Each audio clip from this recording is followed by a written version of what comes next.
মানুষ চাইলেই তার ইচ্ছে অনুযায়ী আনন্দ উপভোগ করতে পারে।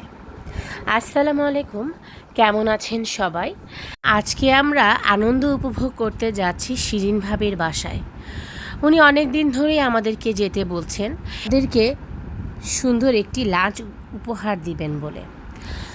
তো ভাবির বাসাটা ইউল্যাব ইউনিভার্সিটির একটু কাছেই।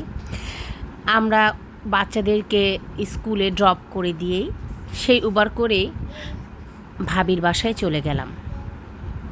ভাবির বাসায় ঢুকতেই আমার চোখে পড়ল অনেকগুলো ইনডোর প্ল্যান্টস। ভাবি খুবই গাছপ্রেমী এবং আমি এখন পর্যন্ত যতগুলো ভাবির বাসায় গিয়েছি তারা সবাই গাছপ্রেমী। তো আমার হাতে তো একটিও গাছও হতে চায় না। ভাবিদের গাছ দেখেই আমি মুগ্ধ হয়ে যাই এবং ভাবিদের গাছের যে যত্ন করে এগুলো দেখলেও আমার খুব ভাল লাগে।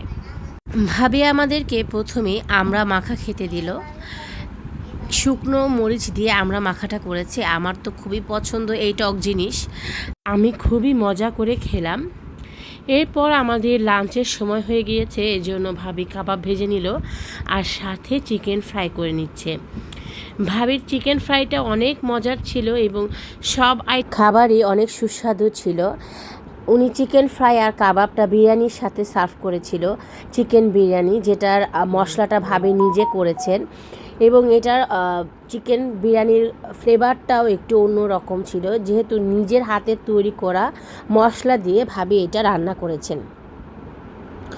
তো আমাদের এখানে লাঞ্চ করতে করতে আমাদের সময় প্রায় শেষের দিকে হয়ে আসলে ভাবি আমাদেরকে বলল যে দাঁড়ান, আরেকটা আইটেম আছে যেটা আমাদের সবার প্রিয়। আমরা যেখানে যাই 1 কাপ তো চা আমাদের খেতেই হবে। তো এই যে বিরিয়ানির পর আমরা চা খেয়ে নিচ্ছি এবং এভাবেই আমাদের বিদায় নিয়ে নিব। ধন্যবাদ সবাইকে আমার এই ভিডিওটি দেখার জন্য। অবশ্যই লাইক এবং কমেন্ট করবেন।